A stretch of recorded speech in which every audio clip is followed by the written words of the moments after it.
मुस्लिम representative नहीं है, कहीं ना कहीं वो लीडरशिप को ख़त्म कर दिया। समाज जो है 10वीं 12वीं तक तो पढ़ लेता है, उसके बाद पढ़ नहीं पाता। इस कौम को अब्दुल पंचरवाला हमेशा से कहते आए हुए, पिछला हिस्ट्री से हमारा मतलब नहीं है, हमारा फ्यूचर अच्छा होना चाहिए। मुसलमान की नुमाइंदगी की बात है, ये सिस्टमेटिकली इस कौम को उसकी लीडरशिप से ख़त्म किया जा रहा है। मुसलमानों को मुसलमान ही हराते हैं।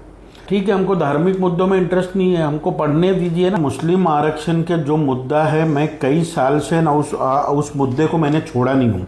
15 अगस्त हो या 26 जनवरी हो, सबसे पहले हमारे कौम को ही आगे भागना पड़ता है कि दिखाने के लिए। क्यों बताना है कि एक पॉलिटिकल पार्टी हमको डरा के वोट मांगती है, एक बचाने के नाम पे मांगती है। मुस्लिम इलाके में सिस्टमेटिकली नशे का सामान पहुंचाया जा रहा है। मुसलमानों को नुकसान पहुंचाने का काम उनकी नुमाइंदगी के लीडर ही करते हैं। ये जितने हमारे बुजुर्ग बैठे हैं ना, ये कहीं ना कहीं कौम का सौदा कर रहे हैं।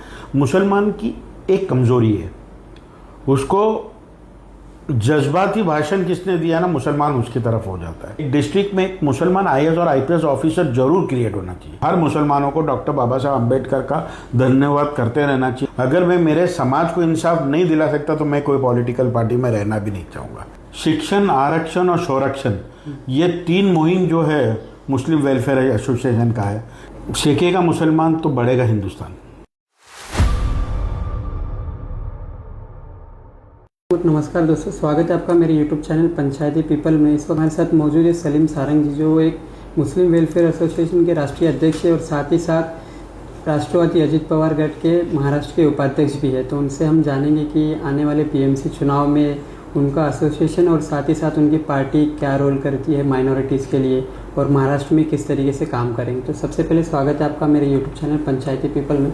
आपसे सवाल पहला रहेगा कि मुस्लिम वेलफेयर एसोसिएशन स्टार्ट किया आपने, इसके पीछे मकसद क्या है?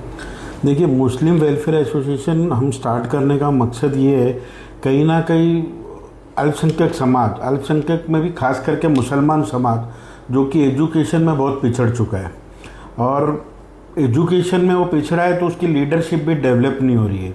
तो मुस्लिम वेलफेयर एसोसिएशन से हम 2 काम करना चाह रहे हैं। एक, मुसलमान समाज में उसकी लीडरशिप क्रिएट करना चाह रहे हैं। लीडरशिप क्रिएट होगी तो वो अपनी समाज की नुमाइंदगी कर पाएगा। आज मुसलमान समाज में आप देखेंगे, मुस्लिम डोमिनेंट इलाकों में भी मुस्लिम रिप्रेजेंटेटिव नहीं है, कहीं ना कहीं वो लीडरशिप को ख़त्म कर दिया गया है। और उसके पीछे सबसे बड़ा वजह है कि एजुकेशन।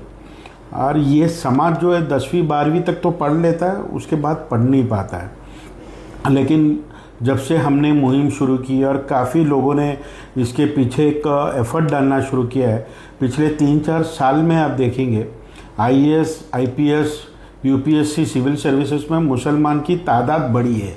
तो कहीं ना कहीं लोग इस कौम को अब्दुल पंचरवाला हमेशा से कहते आए हुए हैं। ये अब्दुल पंचरवाला भी जो है मेहनत करके खाता है, कमाता है, चोरी चमारी नहीं करता, लेकिन एक नाम, एक टैग लगा है अब्दुल पंचरवाला। तो हम चाहते हैं कि अब्दुल IPS और अब्दुल IAS ऑफिसर बने। तो ये समाज अगर पढ़ेगा तो ही देश की तरक्की होगी। देश की तरक्की में एक समाज को पिछड़ा रख कर तरक्की नहीं हो सकता है। तो ये चालू करने का वजह ये हुआ कि आज से पिछले महाविकास आघाड़ी की गवर्नमेंट के पास एक संधि थी कि मुसलमान आरक्षण, एजुकेशन आरक्षण 5% दे सकते थे। तो आज माननीय हाईकोर्ट ने सारे समाजों को उसका आरक्षण ठुकराया है, लेकिन मुसलमान समाज को उन्होंने बोला इनकी माली हालत बहुत ख़राब है, इनकी इकोनॉमिकली बैकवर्ड है, उस आधार पे 5% एजुकेशन आरक्षण मिलना चाहिए। ये माननीय हाईकोर्ट का जजमेंट है, लेकिन किसी सरकार ने इसको इम्प्लीमेंटेशन नहीं किया, अमल बजावनी नहीं की। इसकी वजह यह है कि कोई मुस्लिम लीडरशिप ही नहीं है जो इस पर बात करता हो। जब भी सदन पे, जब भी हमने मुहिम चलाई है कि 5% आरक्षण एजुकेशन पे मिलना चाहिए, तो उस वक्त कोई भी पिछले सदियों की बात निकाल कर कि ये मुग़ल एम्पायर आया था, वो ये किया, तो पिछला हिस्ट्री से हमारा मतलब नहीं है, हमारा फ्यूचर अच्छा होना चाहिए। तो नहीं, आप जैसे बोल रहे फ्यूचर अच्छा होना चाहिए, लेकिन आप महाराष्ट्र में एक सत्ताधारी पार्टी के उपाध्यक्ष हैं, तो आपने कहा जैसे पिछली सरकार ने कुछ इस पर एक्शन नहीं लिया है, तो आप सरकार से क्या अनुरोध करना चाहेंगे इस पर? नहीं, मैं तो बिल्कुल सरकार से अपने मेरे राष्ट्रीय अध्यक्ष माननीय अजित दादा पवार से भी हमने 5% एजुकेशन आरक्षण डिमांड किया था। उस डिमांड पे ही आप देखेंगे पीछे इलेक्शन पे लोकसभा के बाद विधानसभा के इलेक्शन पे माननीय अजीत दादा पवार की एक पहली पार्टी थी कि जो कि 10% मुसलमानों को टिकट दिया, और ये उस पार्टी से हमने ये पहली बार हिस्ट्री में हुआ कि एमएलसी में एक भी मुसलमान नुमाइंदगी नहीं थी। हालांकि मुसलमानों ने भर भर के वोट माँ विकास आघाड़ी को दिया था, तो उनके पास एक संधि थी कि एक मुसलमानों को एमएलसी देना चाहिए, उन्होंने नहीं दिया। अजीत दादा के पास 2 ही आमदार एमएलसी थी, उनमें से एक ओबीसी को दिया, एक मुसलमान को दिया। तो हमने उस टाइम पे मुस्लिम एमएलसी भी दिलाया, उसके बाद हमने मुसलमानों को टिकट भी दिलाया। लेकिन ये बात एक कोई पॉलिटिकल पार्टी की नहीं है, मुसलमान की नुमाइंदगी की बात है। ये सिस्टमेटिकली इस कौम को उसकी लीडरशिप से ख़त्म किया जा रहा है। तो हम ये मुहिम ही इसलिए चला रहे हैं कि उस सिस्टम में मुसलमान आया जाए। तो ये कोई पॉलिटिकल पार्टी नहीं है, पॉलिटिकल पार्टी टिकट भी देगी लेकिन मुसलमानों को मुसलमान ही हराते हैं। कहीं ना कहीं एक मुसलमान खड़ा हुआ, उसकी विनिंग की परसेंटेज है, वो जीतेगा, तो 2-4 ऐसे डम्मी मुसलमान खड़ा रह के हराते हैं। गैर कौम में आप देखेंगे, जैसा भी हमने ये आरक्षण की मैं आपको बात करता हूँ, मराठा आरक्षण चल रहा था, तो जब मराठा आरक्षण का आंदोलन चला तो उस वक्त में मराठा में उन्होंने ये नहीं देखा कोई राष्ट्रवादी का कि कांग्रेस का है कि समाजवादी पार्टी का है। मराठा के नाम पे हर लोग एक प्लेटफॉर्म पे आ गए। तो जब मुसलमानों की नुमाइंदगी की बात होती है, उसकी आरक्षण की बात होती है, तो उसको डिवीज़न समाजवादी पार्टी हो या अजीत पवार हो या शरद पवार साहब हो, इन सब के नाम पर आप डिवीज़न नहीं कर सकते। ये तो मैं तो मुस्लिम वेलफेयर एसोसिएशन एक समाज की नुमाइंदगी कर रहा हूँ, एक समाज को हम एक करना चाह रहे हैं। तो ये पॉलिटिकल पार्टी से इसको कोई लेन देन नहीं है। और मैं आपको इस क्लियर कर दूँ, मुस्लिम वेलफेयर एसोसिएशन जो है आने वाले इलेक्शन पे, अभी महानगर पालिका का इलेक्शन डिक्लेयर हुआ है, इसमें हम उस कैंडिडेट को सपोर्ट देना चाहे जो कोई भी पार्टी से हो, मुसलमान का स्ट्रॉन्ग कैंडिडेट होगा इस समाज का, तो हम उसको सपोर्ट देंगे। और मुस्लिम वेलफेयर एसोसिएशन नाम होने के इस तरीके का नाम है, तो इसका मतलब ये नहीं है कि इसमें सिर्फ मुसलमान है। मैं आपको क्लियर कर दूं कि 60% इसमें मुस्लिम है और 40% दूसरे मजहब के भी लोग हैं। हम इसमें जो पिछड़ा समाज है, चाहे वो कोई भी मजहब का हो, कोई भी रिलीजन का हो, उसको हम मेन स्ट्रीम में लाना चाह रहे हैं। हर माइनॉरिटी के लिए आप इससे काम करना चाहिए। नॉट ओनली माइनॉरिटी, मेजोरिटी में भी अगर कोई समाज का पिछड़ा हुआ बंदा है तो उसको भी हम सपोर्ट करेंगे। लेकिन इस वक्त हालात मुसलमानों की सबसे खराब है। जितने संचय रिपोर्ट है, जो भी जितनी भी रिपोर्ट है गवर्नमेंट ने बनवाई है, कमेटी बनाई, उन्होंने हर किसी ने एक ही रिपोर्ट दिया है कि मुसलमानों की माली हालत ख़राब है। तो उस कौम के लिए तो बात करना कोई गलत तो है ही नहीं है। आप देखेंगे हर कोई आज धार्मिक मुद्दों पे बात करता है। ठीक है, हमको धार्मिक मुद्दों में इंटरेस्ट नहीं है, हमको पढ़ने दीजिए ना। हम तो एजुकेशन की बात कर रहे हैं, हम तो एजुकेशन का डिमांड कर रहे हैं। लेकिन सरकार हम एजुकेशन मांगती है, जो भी सरकार आती है वो धार्मिक बात करती है। धार्मिक नहीं चाहिए हमको। हमारे कौम में तो कंपलसरी है इस्लाम पढ़ना, हम पढ़ ही रहे, लेकिन एजुकेशन इज़ वेरी इंपॉर्टेंट। जब तक ये समाज पढ़ेगा नहीं तो ये आगे बढ़ नहीं पाएगा। जैसे आपने अभी मराठा आरक्षण की बात की, तो उस मुद्दे पर मैं बात करना चाहूँगा कि मुस्लिम आरक्षण के लिए आप आगे जाकर मनोज जरांगे पाटिल जैसी लड़ाई लड़ना चाहेंगे या? मैं बिल्कुल लड़ना चाहूँगा और मैं लड़ ही रहा हूँ। मैं आपको बताऊँ, मुस्लिम आरक्षण के जो मुद्दा है, मैं कई साल से ना उस मुद्दे को मैंने छोड़ा नहीं हूँ। मुस्लिम आरक्षण तो हम लेके रहेंगे क्योंकि कोर्ट ने भी दिया है इसको। कहीं ना कहीं ये कुछ लोग इनको सोच रहे कि हम इसको मजहबी आधार पे मांग रहे हैं। हम मजहबी आधार पे नहीं मांग रहे, हम इस मुद्दे को माली इकोनॉमिकली बैकवर्ड, मुसलमान इकोनॉमिकली बैकवर्ड है, उस आधार पे इस कौम को ये, और वो भी एजुकेशन आरक्षण मांग रहे हैं। हम थोड़ी जॉब वगैरह नौकरी मांग रहे हैं। हमको पढ़ाएगा समाज, पढ़ेगा तो ये काम कर पाएगा।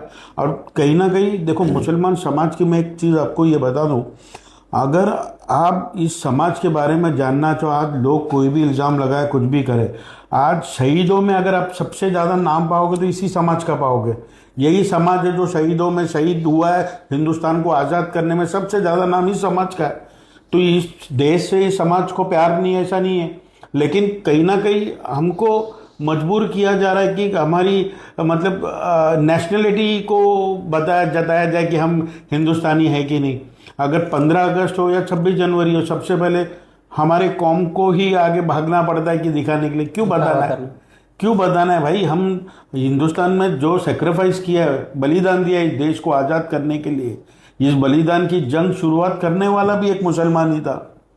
हर चीज़ में मुसलमान का नाम आगे था, और इंशाल्लाह आगे भी इस कौम को, इस मिट्टी को, इधर हमारे पूर्वज इसमें दफनाए गए और इसके लिए हम हमेशा लड़ते रहेंगे। लेकिन आज आज़ादी से लेकर आज तक आप देखेंगे, जब हिंदुस्तान आज़ाद हुआ था हमारी नुमाइंदगी 22% थी सरकार में, आज वो 2% में भी नहीं है। मेरी तकलीफ इस बात की है कि तुमने ये आज़ादी से लेकर आज तक हमारी नुमाइंदगी कम की गई ना, हमारे को एजुकेशन पे पीछे किया गया ना। तो ये आज 10-15 साल की बात नहीं है। इनफैक्ट मैं बताऊं कि पिछले 10 साल में हमारा एजुकेशन का ग्राफ बढ़ा है। आज लोग कुछ भी लगा है, क्योंकि क्या है, एक पॉलिटिकल पार्टी हमको डरा के वोट मांगती है, एक बचाने के नाम पे मांगती है। तो हमारे पे खैरात करना बंद करें, हमको खुद को कमाने वाला बनाइए। इसीलिए एजुकेशन इज़ वेरी इंपॉर्टेंट। जैसा आपने एजुकेशन की बात की, लेकिन मुस्लिम यूथ में देखा जाता है कि 10वीं 12वीं के बाद वो लोग पढ़ाई करने नहीं जाते हैं, और ज़्यादा से ज़्यादा मुस्लिम जो है नशे में मुब्तला होते जा रहे हैं आज के टाइम पे। तो आप उनको क्या मैसेज देना चाहेंगे हमारे चैनल के माध्यम से? नहीं, वो देखिए कैसे, ये बहुत डिबेटेबल टॉपिक है। ये जो आप नशे की बात कर रहे हो, अब ये नशे का आप देखेंगे मुस्लिम इलाके में ही मिलता है। और कैसा मिलता है मुस्लिम इलाके में आने का मैं हमेशा से सवाल किया हूँ। एक आमदार हो, एक खासदार हो, आमदार या नगर सेवक हो, उनकी मर्जी के बिगर एक ईंट तक, एक इलीगल घर तक नहीं बनता है जब तक उनसे जाके बात नहीं किया जाता। आप कोई भी सोसाइटी में जाए, एक छोटी चीज़ यहाँ से वहाँ नहीं होती है। तो ये मुस्लिम रिप्रेजेंटेटिव जहाँ वहाँ इतना बड़ा नशे का सामान आता क्यों है? तो ये बात इस चीज़ से समझ में आती है कि मुस्लिम इलाके में सिस्टमेटिकली नशे का सामान पहुंचाया जा रहा है कि ये समाज नशे में रहेगा तो ये कभी भी अपनी एजुकेशन की बात नहीं करेगा। ये नशे में रहे, हमसे बाकी चीज़ें नहीं पूछे। ये आज भी बड़ी अफसोस की बात है। अभी मैं आपका एक पिछला भी एक इंटरव्यू देखा, उसमें एक महिला आज भी वो पानी की बात कर रही है कि मेरे यहाँ पानी नहीं आ रहा है। कोई बात कर रहा है मेरा गटर का है। आज ये सोसाइटी दूसरे कौम की इतनी आगे बढ़ चुकी है, और मुसलमान सोसाइटी, मुसलमान कौम का कॉलोनी आज भी वाटर, गटर और मीटर की बात कर रहा है। बड़ी अफसोस की बात है। ये आज वो एजुकेशन की बात करने की जगह आज अभी भी आपके मैंने चैनल में महिला को सुना, वो वाटर के प्रेशर की बात कर रही है। आज हाई राइज पे 100 माले की बिल्डिंगें बन गई है। आज पानी वहाँ पहुँच रहा है और ये बैठे चाल पे पानी नहीं पहुँच पा रहा है। तो कहीं ना कहीं ये मुसलमान इलाके में फेलियर है, ये फेलियर ऑफ सिस्टम है। और failure of system means failure of representative है। अब बड़ी अफसोस की बात है कि जो मुसलमान नेता जो कौम को बोलता है कि हम तुम्हारी नुमाइंदगी करेंगे, हम नुमाइंदगी तुम्हारी करेंगे सदन में जाकर, वो जीत के आने के बाद वो सेकुलर बन जाता है। वो फिर इस कौम की बात छोड़ के दूसरे सारे कौम की बात करता है, लेकिन मुसलमान कौम की हक की बात नहीं करता है। और दूसरा कौम का लीडर वो सेकुलर होता है, सबका साथ लेके चलता है, और जीत के आने के बाद वो स्पेसिफिक हिंदुत्व की बात करता है। तो ये दो चीज़ देखेंगे, हमारे कौम के जो लीडर जो सदन में गए हैं वो अपने कौम की बात ही नहीं करते। अभी एक सदन कंप्लीट हुआ है, अभी नागपुर का अधिवेशन कंप्लीट हुआ है, उसमें आप देखेंगे काफ़ी लीडर है जो मुसलमान के नाम पर भी चुन के गए, और कुछ लोगों को मुसलमान होने की वजह से एमएलसी मिली है, लेकिन वो मुसलमान की मॉब लिंचिंग जैसी ऐसी छोटी मोटी चीज़ों की बात नहीं उठाते। वो वहाँ जाके लिंगायत समाज की बात करते। अरे भाई साहब, आपको मुसलमान के नाम पे वोट मिला है, मुसलमान के नाम पे टिकट मिला है, मुसलमान के नाम पे एमएलसी मिला है, आप लिंगायत समाज की बात क्यों कर रहे हो? आप अपने समाज की बात करिए ना, लिंगायत समाज की करिए बात, वो भी सोसाइटी का हिस्सा है, हमें कोई प्रॉब्लम नहीं है, आप उनकी बात करिए। लेकिन हमारे समाज की जिसके ऊपर आप जीत के गए उसके बारे में आप लोग के मुंह से एक अल्फाज नहीं निकलती है, तो कहीं ना कहीं मुसलमानों को नुकसान पहुंचाने का काम उनके नुमाइंदगी के लीडर ही करते हैं। ये सिर्फ धोखे में रख रहे हैं। तो कौम को मैं आपके माध्यम से, जितने भी लोग हैं, यूथ है, महिला हैं, उनको मैं एक यही गुजारिश करूँ कि नई लीडरशिप बनाए। जब नई लीडरशिप आपकी आएगी, इस समाज की होगी, तो नई बातें करेगी, नई सिस्टम लाएगी। ये जितने हमारे बुजुर्ग बैठे हैं ना, ये कहीं ना कहीं कौम का सौदा कर रहे हैं, ऐसा मुझे लगता है। जैसे आपने नई लीडरशिप की बात की, तो जैसे देखा जाता है कि हैदराबाद की एक पार्टी है महाराष्ट्र में, उन्होंने अपने पैर मजबूत करने के लिए मुसलमान युवाओं को अपने तरफ आकर्षित करती है नए नए भाषणों से। तो एमआईएम के बारे में आप क्या कहना चाहेंगे? नई लीडरशिप बन सकती है वो आने वाले वक्त में मुसलमानों के लिए? नहीं देखो, अगर भाषण से राशन नहीं मिल सकता है, कोड भी है, कि ये जो पॉलिटिकल पार्टी है, ठीक है, ये हैदराबाद से, तो वो हैदराबाद के मुसलमानों के लिए क्या किए वो देखना पड़ेगा। वो वहाँ के मुसलमानों के लिए कितना सीरियसनेस है उनके पास। उनकी मैंने सुना कि कुछ हॉस्पिटल भी है, काफ़ी सारा उनका, तो वो वहाँ के मुसलमानों को फ्री में कितनी ट्रीटमेंट करा रहे। कोविड के टाइम पे उन्होंने कितनों का बिल माफ़ किया, वो सब भी देखना है। मुसलमान की एक कमज़ोरी है, उसको जज्बाती भाषण किसने दिया ना, मुसलमान उसकी तरफ हो जाता है। मुसलमानों को ये चीज़ से भी बचना पड़ेगा। उसको अभी इस तरीके की भाषण पे आके जज्बाती नहीं होना है। उसको अपना घर देखना है, अपना सिस्टम देखना है, अपनी एजुकेशन देखना है। वो अपना घर देखेगा, अपना मोहल्ला देखेगा, जब भी समझ में आएगा। बाहर का आदमी आके आपके मोहल्ले की बात नहीं बता सकता है, वो उस इलाके में रहने वाला ही मुसलमान उस बात जान सकता है। तो हमारा जो मुस्लिम वेलफेयर एसोसिएशन, जो हम सब ने मिलकर उसको खोला है, उसका मकसद ये है कि जो मोहल्ले में जो मुसलमान रहता है उसको उस इलाके का बेहतरीन करने का हम सिस्टम समझाए। वो अपना घर पार देखे, फिर मोहल्ला देखे, फिर बाद में आके आप उसको शहर की और ज़िले की बात करें ना। आप उसको बाहर से आके आदमी आपको क्या समझे, जज्बाती बात करेगा, आपको बताया जाएगा कि आप मुसलमान हो, आपके हुजूर पाक पैगंबर को ये बात का। तो हर मुसलमान जानता है ना हमारे हुजूर क्या है क्या नहीं, उनके बारे में कोई भी जज्बाती बात करता है। किसी को भी फेमस होना है, कोई भी कौम का, तो हुजूर के बारे में बात करता है और वो फेमस हो जाता है रातों रात। तो कहीं ना कहीं मुसलमानों को ये सारी चीज़ों से दूर होना है, ऐसे जज्बाती भाषणों में भी नहीं जाना है। उसको एक ही चीज़ है कि उसको हर मोहल्ले में, मैं सोच रहा हूँ, लीडरशिप क्रिएट होनी चाहिए, और हर मोहल्ले में या हर इलाके में, एक डिस्ट्रिक्ट में एक मुसलमान आईएएस और आईपीएस ऑफिसर जरूर क्रिएट होना चाहिए। अगर ये दो भी क्रिएट हो गए, या जुडिशरी में अगर हमारे बच्चे आते हैं, तो फिर सिस्टम में हम आए तो हमारी तकलीफ़ें सॉल्व होगी। और वो कहीं ना कहीं अभी पिछले 10 साल से आप देखेंगे, जुडिशरी हो, आईएएस आईपीएस हो, हमारे बच्चे काफ़ी अच्छा। पिछली बार भी, ये साल में भी मेरे ख्याल से कुछ 23-24 बच्चे आईएएस में आए हुए। तो ये अच्छे संकेत है, अच्छी निशानियाँ है कि हमारे बच्चे पढ़ रहे। ये सब जज्बाती भाषणों में नहीं आ रहे, और इनको आना भी नहीं चाहिए। ऐसे देखा जाता है कि इंडियन पॉलिटिक्स में हो या महाराष्ट्र की पॉलिटिक्स में हो, कांग्रेस ने 70 साल मुसलमानों का इस्तेमाल किया। उसके बाद एमआईएम जैसी पार्टी हो, या और भी कई पार्टी है, जैसे पिछले लोकसभा और विधानसभा इलेक्शन में देखा गया कि शिवसेना उद्धव ठाकरे को मुसलमानों ने भरपूर वोट दिया, लेकिन फिर भी वो पार्टी जो है मुसलमानों के बारे में बात नहीं करती। तो क्या इसमें देखा जाए तो मुसलमान सिर्फ कार्यकर्ता ही बनकर रह जाते कोई भी पार्टी के लिए? अभी ये आपने अच्छी बात की, जिसका मैंने अभी थोड़ी देर पहले ही जिक्र किया था, कि मुसलमानों ने लोकसभा में उद्धव बाला साहब ठाकरे को, यूबीडी को भर भर के वोट दिया था। तो विधानसभा में उन्होंने एक भी मुस्लिम को कैंडिडेट क्यों नहीं दिया? नहीं दिया उन्होंने। उसके बाद अब सबसे बड़ी मज़े की बात है कि 33 असेंबली ऐसी है जो मुसलमान डायरेक्ट चुन के आता है। बड़े हंसने की बात है कि महा विकास आघाड़ी ने मुसलमान हमारे साथ है, हमारे साथ आना चाहिए बात की है। भिवंडी जैसे इलाके में जो मुसलमान बहुमूल्य इलाका है, वहाँ भी मुस्लिम टिकट नहीं दे रहे। जिधर मुसलमान जीत के आ सकता है वहाँ टिकट नहीं दे रहे हो। फिर ऐसे नाम के लिए ऐसी जगह पे मुसलमान को टिकट देते कि वो हार गया और बोलते ये हार गया। फिर भी अगर आप वो हारने की परसेंटेज देखोगे तो मुसलमान की हारने की परसेंटेज कम है दूसरे कौम के हिसाब से। लेकिन कहीं ना कहीं मुसलमानों को ये जो सेकुलर विचारधारा, ये जो चीज़ है, इससे बाहर निकलना पड़ेगा। कि आज़ादी से लेकर हर किसी ने अपनी सेकुलरिज्म और विचारधारा बदली है। मुसलमान ने ही एक ऐसा कौम है जो अपनी सेकुलर भी नहीं बदला, विचारधारा भी नहीं बदला है। वो एक ही पॉलिटिकल पार्टी के साथ पीछे हमेशा चलता रहा। लेकिन अभी वक्त आ गया कि उस पार्टी ने हमारी आज़ादी से लेकर आज तक 80 साल में हमारे लिए किया क्या। मुसलमान एक क्वेश्चन करने वाला, जवाब पूछने वाला होना चाहिए कि भाई हम तुमको वोट दिए, तुम्हारे हमारे लोगों के लिए किया क्या। ये वाटर गटर और मीटर ये बहुत छोटा मैटर है, अभी ये बड़ा मैटर नहीं। बड़ा मैटर ये हो गया कि नशा हो रहा है, बच्चे लोगों को नशे में डाला जा रहा है। कहीं ना कहीं हम ये सब चीज़ों के होते हैं तो फिर ये फेक नैरेटिव बना देते हैं कि मुसलमान खतरे में है या उसको हिंदुस्तान से जाना होगा। कोई नहीं तुमको हटा सकता है जब तक हिंदुस्तान का संविधान तुम्हारे पास है। संविधान की ताकत मुसलमान के पास बहुत बड़ी ताकत है, और उसके लिए मुसलमानों को, हर मुसलमानों को डॉक्टर बाबा साहब अम्बेडकर का धन्यवाद करते रहना चाहिए, क्योंकि उन्होंने ये संविधान देखी गया है। उस संविधान के वजह से आज हमारा भी उतना ही हक है जितना हर कौम का है।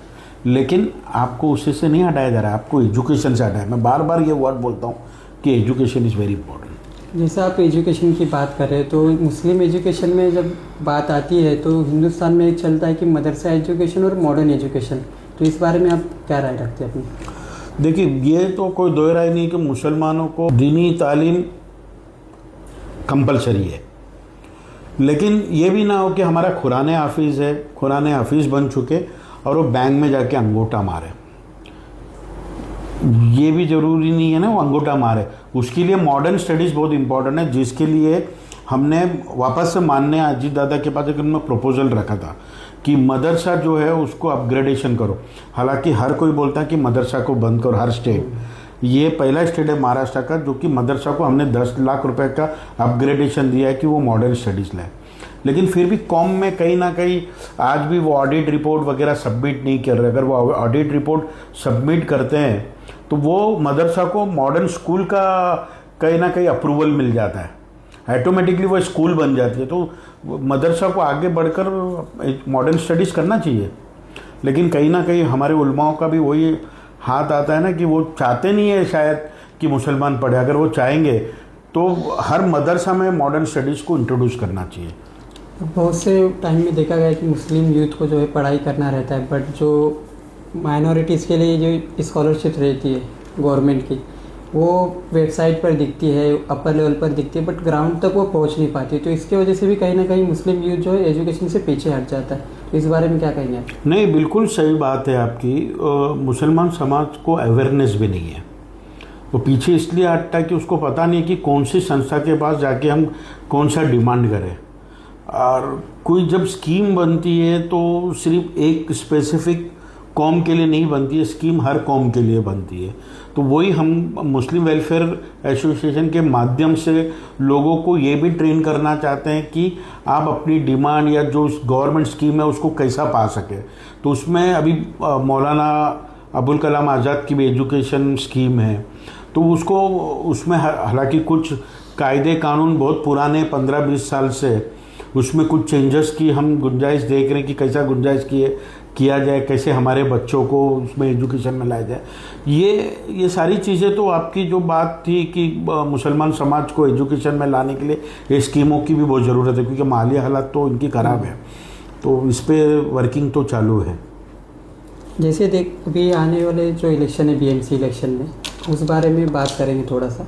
तो आप जैसे सत्ताधारी पार्टी से भी आते हो, साथ ही साथ आप मुस्लिम वेलफेयर एसोसिएशन के राष्ट्रीय अध्यक्ष भी है, तो आने वाले इलेक्शन में आपका स्टैंड क्या होगा मुसलमानों के लिए? मैं एक आपको बात क्लियर बोल दूं, मैं एक समाज का लीडर हूं। मैं उस समाज के लिए पॉलिटिकल पार्टी में हूं और पॉलिटिक्स में हूं। अगर मैं मेरे समाज को इंसाफ नहीं दिला सकता तो मैं कोई पॉलिटिकल पार्टी में रहना भी नहीं चाहूँगा। मैं इस समाज की वजह से पॉलिटिकल पार्टी में हूँ। मैं काम ही अपने समाज के लिए कर रहा हूँ। पॉलिटिकल पार्टी की वजह से मैं समाज में नहीं आया हूँ, समाज की वजह से पॉलिटिकल पार्टी में गया हूँ। और कहीं ना कहीं मेरा मानना है और मेरा यकीन भी है कि जिस पार्टी में हूँ वो मेरे कौम की बात सुन रही है और मेरे कौम का काम कर रही है। जिस दिन मुझे लगेगा कि ये पार्टी मेरे कौम का काम नहीं कर रही है तो मैं पार्टी में नहीं रहूँगा, लेकिन मेरी पार्टी उस बात को सुन रही है और वो काम भी कर रही है। अभी तक का तो मुझे ये चीज़ देखने में आया है।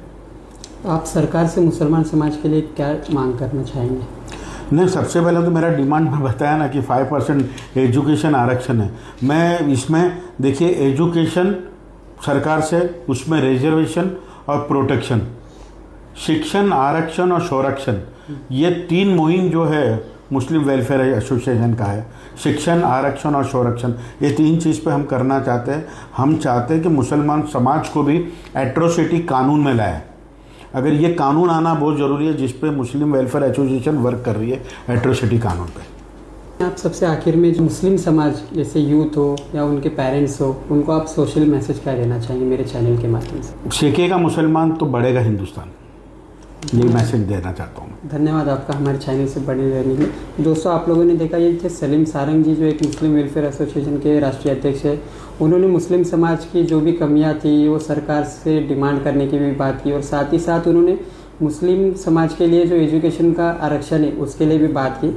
तो आप देखते रहिए ऐसे ही मेरा